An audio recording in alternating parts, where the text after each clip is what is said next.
কথা কবিতা দেৱী ৰাতি পুৱাও পুৱাও হৈছে ভালকৈ পোহৰ হ'বলৈ এতিয়াও বাকী আছে। এতিয়াও পুৱাৰ সূৰ্যৰ কনক কিৰণে সৰণিৰ গছ লতাৰ গাত সোণোৱালী ৰহণহনা নাই। এই মাথোন পুৱাৰ শীতল কমিৰ মই মোৰ খোটালীৰ মেলি থোৱা খিৰিকীৰ ফালে মুখ কৰি বহি আছোঁ। ফাগুন মাহ, বতৰ ফৰকাল, ক'তো অকণো ডাৱৰৰ ৰেখ নাই।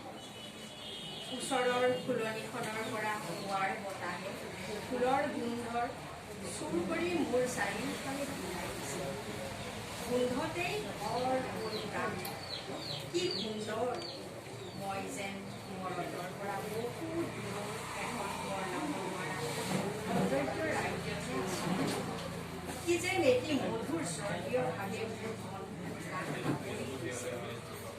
হঠাৎ মোৰ খিৰিকীয়েদি এটি ধুনীয়া চৰাই উলিয়াই মোৰ গালে সোমোৱাৰ শব্দ শুনিলোঁ।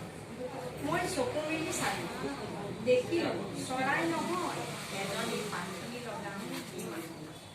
দেৱী নে মানৱী ক'ব নোৱাৰোঁ। তেওঁৰ গাটো এটা বগা ধপধপীয়া সাজেৰে ঢাক খাই আছে। মাথোন বুকুৰ ওচৰত অলপমান ৰঙা যেন এপাহি গোলাপ ফুল ফুলিছে। এধাৰি বৰষুণৰ মালাই এটুৰা এটুৰা আৰু তেওঁৰ মূৰত এটা মৰা পাখিৰ মুকুট। তেওঁ মোৰ খোটালীৰ চাৰিওফালে ঘূৰিবলৈ ধৰিলে। তেওঁৰ মুখত মন প্ৰাণ একেই। তেওঁৰ চকুজুৰি হীৰাৰ দৰে উজ্জ্বল আৰু তাতে হাঁহি ৰেখা জিলিকি পৰিছে। তেওঁৰ হাতত নানা ধৰণৰ ধুনীয়া ধুনীয়া তেওঁ উৰি উৰি তাৰে এবাৰ মোৰ কপালত চুই গ'ল। মই উঠি তেওঁৰ ফালে আগবাঢ়ি গ'লোঁ, কিন্তু তাৰ আগেও তেওঁ খিৰিকীয়েদি বাহিৰলৈ উৰি গ'ল।